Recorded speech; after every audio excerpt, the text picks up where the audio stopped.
नमस्कार। आज हम आपको ज्योग्राफी से संबंधित कुछ 10 क्वेश्चन जो बहुत महत्वपूर्ण है परीक्षाओं में पूछे जाते हैं और परीक्षाओं में इसमें पूछे भी गए थे हर स्टेट की परीक्षाओं में। तो इसका हम रिवीजन कराएंगे। तो पहला क्वेश्चन है कि दिखाया गया है कि पृथ्वी के आंतरिक भागों में ऊष्मा का जनन मतलब कि जो गर्मी होती है के क्या कारण है। तो इसमें हम दिखाए हैं कि जो पहला ऑप्शन, इसमें 4 ऑप्शन है। रेडियो सक्रिय पदार्थों, गुरुत्व बल के तापीय परिवर्तन में, ग्रीय संवर्धन, रोस संपीड़न और सूर्यताप। तो इसमें से जो आपका पहला ऑप्शन है ये रेडियो सक्रिय पदार्थ हो। रेडियो सक्रिय पदार्थ मतलब कि पृथ्वी के क्रस्ट में ही तमाम रेडियो सक्रिय पदार्थ पाए जाते हैं जिनसे गर्मी उत्पन्न होती है और गर्मी उत्पन्न होने से इससे तापमान निकलता है। तो यहाँ पर ऑप्शन 1 सही होना चाहिए। तो ऑप्शन 1 यहाँ पर सही है। दूसरा क्वेश्चन हम लाते हैं, पूछते हैं। अब पृथ्वी के बहुत ही इम्पोर्टेंट क्वेश्चन है कि पृथ्वी के अंतरतम केंद्रीय भाग की भौतिक अवस्था क्या है। कहने का मतलब है कि पृथ्वी का जो अंदर का भाग है ये देखिए, ये पृथ्वी को 3 भागों में बांटा गया है। सीमा, सियाल, यह सीमा और यह सियाल, यह निफे। तो इसको हम आधुनिक भाषा में वैज्ञानिकों ने कहा है क्रस्ट, मेंटल और कोर कहा है। तो हम इसकी बात कर रहे हैं। जो केंद्र वाला भाग है तो ये किस तरह है। देखिए, केंद्र की बात की जाए तो केंद्र में जो हमारा निफे है, केंद्र को 2 भागों में बांटा गया है। तो जैसे ये हम बना देते हैं, ये केंद्र वाला भाग है, ये क्रस्ट, मेंटल, कोर है। तो इसको 2 भागों में बांटा गया है। तो 2 भागों में बांटा गया है। तो जो अंदरून ये जो निफे का या कोर का जो ऊपरी भाग है वो द्रव अवस्था में है, लेकिन जो केंद्रीय भाग है इसका नीचे वाला भाग ये वाला है, ये इस 5100 से 6370 किलोमीटर के बीच में ये आपका ठोस अवस्था में है। तो इस तरह से अगर पूछेंगे तो इसका उत्तर होगा ये ठोस होगा। तो हम दूसरे क्वेश्चन पे बढ़ते हैं, अगला क्वेश्चन पे कि निम्नलिखित में से कौन सा स्थल मंडल को वर्णित करता है। जिससे कहना मतलब कि स्थल मंडल कौन सा है। हम स्थल मंडल की परिभाषा कहते हैं, स्थल मंडल में क्या क्या आता है। जैसे ये हम दिखाते हैं आपको, ये हमारा पृथ्वी का 3 बताया था मैंने, क्रस्ट, मेंटल, कोर है। तो यहाँ पर जहाँ पर हम रहते हैं जो उसे क्रस्ट कहते हैं, लेकिन जो हमारा स्थल मंडल है, मेन स्थल मंडल है, 200 किलोमीटर तक माना गया है। और इसमें भूपटल एवं ऊपरी मंडल, तो ये हमारा क्रस्ट, मेंटल, कोर है। तो ये ऊपरी मेंटल का ऊपरी भाग, ये मेंटल का ऊपरी भाग, और भूपटल मंडल का ऊपरी भाग और भूपटल मिलाकर इसको हम लाइथोस्फीयर या स्थल मंडल कहते हैं। तो यहाँ पर सी ऑप्शन सही होना चाहिए। ठीक है, तो फिर अब हम आगे चलते हैं अगले क्वेश्चन की तरफ। तो पृथ्वी में की निफे परत में किन तत्वों की प्रधानता पाई जाती है। तो निफे मतलब होता है कि जिसे हमने बताया है कि पृथ्वी, ये देखिए पृथ्वी को एक वैज्ञानिक थे स्वेस महोदय ने पृथ्वी को 3 भागों में बांटा था। 3 भागों में ये बांटा था, जिसको आज हम क्रस्ट, मेंटल, कोर कहते हैं। ये देखिए, ये तो जो ये सीमा है, ये सियाल है और ये निफे है। तो निफे मतलब क्रोड वाले भाग की बात हो रही है। तो निफे की परत जो है बहुत ही कठोर है, इसका घनत्व लगभग 13 है। तो यहाँ पर और इसमें चारों ऑप्शन में जो होते हैं निकिल और लोहा, यही भारी पदार्थ होते हैं। तो इसीलिए इसका उत्तर होना चाहिए ऑप्शन डी होना चाहिए। तो अगला क्वेश्चन देखते हैं। पृथ्वी के अभ्यंतर मतलब कि पृथ्वी के अंदर के बारे में सबसे सटीक प्रमाण कैसे मिलता है। मतलब पृथ्वी के अंदर का भाग कैसा है, इसके बारे में सबसे सटीक प्रमाण क्या है।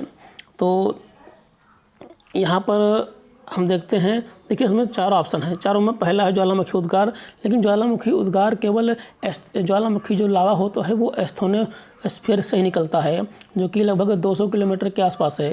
लेकिन हमें पृथ्वी के अंदर उसके बाद की जानकारी भी प्राप्त करनी है। तो इस तरह से ये उसका उत्तर सही नहीं होगा।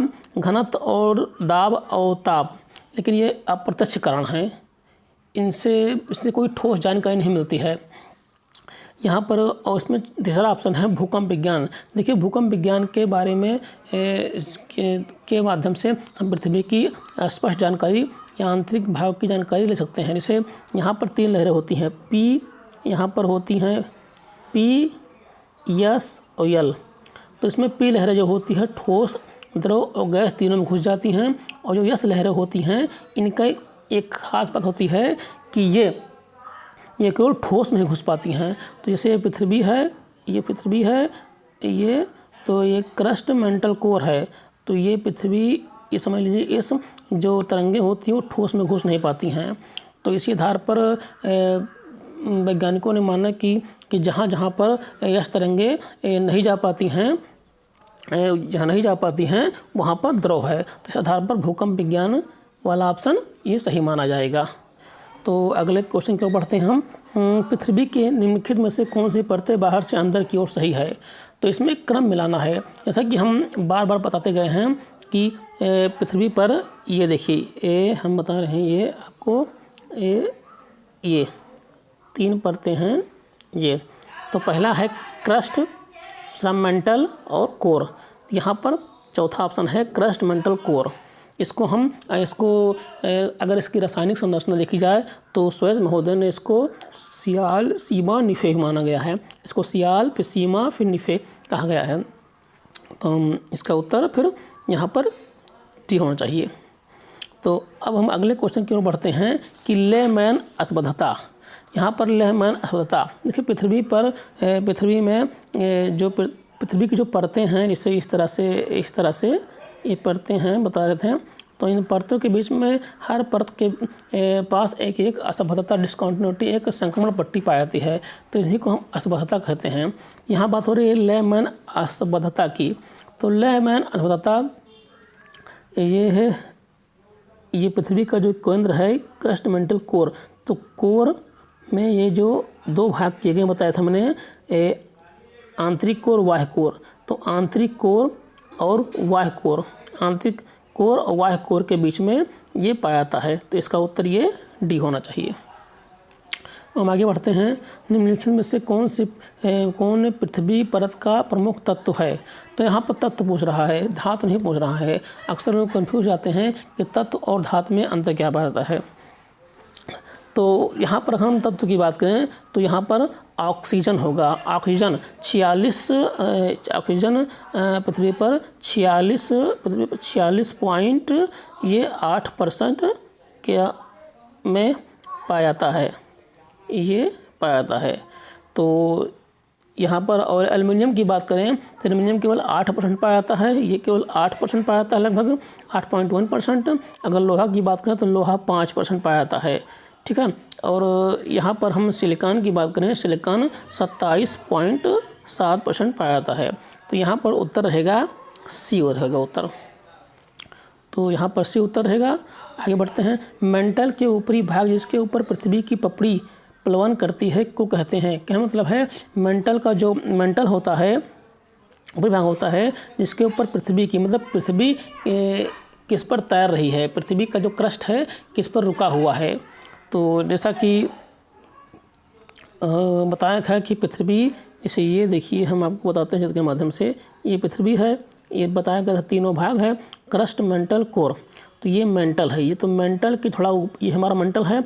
तो मेंटल के ऊपरी भाग में, ये मेंटल है इसके ऊपरी भाग में, और क्रस्ट के निचले भाग में यहाँ पर एक एस्थनोस्फीयर, यहाँ पर है एस्थनोस्फीयर है ये जहाँ पर लावा, जहाँ पर ज्वालामुखी से निकलने वाला लावा बाहर आता है। और यहीं पर जो प्लेटें लड़ती हैं, जो प्लेटें अंदर सबडक्शन होती हैं, यहाँ पर जाकर गल जाती हैं। यहाँ पर बहुत ही गर्मी है, तापमान अधिक है। तो यहाँ पर अगर हम देखें जाए तो किसके ऊपर तैर रही हैं, तो यहाँ पर इसका उत्तर डी होना चाहिए। तो यहाँ पर इसका ये हम जो बता रहे हैं से इसका उत्तर एस्थनोस्फीयर हो जाता है, ठीक। तो एस्थनोस्फीयर। तो अगला क्वेश्चन हम बढ़ते हैं। भूमि के अंदर जाने पर औसत कितनी गहराई पर 1 सेंटीग्रेड तापमान की वृद्धि होती है? तो ये कई बार पूछा गया है क्वेश्चन। तो यहाँ पर हम देखते हैं, ये बहुत नॉर्मल क्वेश्चन है, छोटी से बड़ी परीक्षा में पूछाता है। देखिए पृथ्वी के, इसे आप जानते हैं कि ये देखिए ये पृथ्वी है, तो पृथ्वी के ऊपर 165 मीटर तापमान जाने पर तापमान 1 सेंटीग्रेड घट जाता है, लेकिन नीचे अंदर जाने पर 32 मीटर पर तापमान 1 सेंटीग्रेड ये बढ़ जाता है। तो यहाँ पर उसका उत्तर होगा बी ऑप्शन होगा। तो आई होप आपको जानकारी या कुछ क्वेश्चन अच्छे लगे होंगे, और ये आपकी परीक्षाओं में आने वाले टीजीटी पीजीटी परीक्षा हैं, इसमें आपका ये बहुत ही फ़ायदेमंद रहेंगे और इसमें से क्वेश्चन आने की पूरी संभावना है। नमस्कार।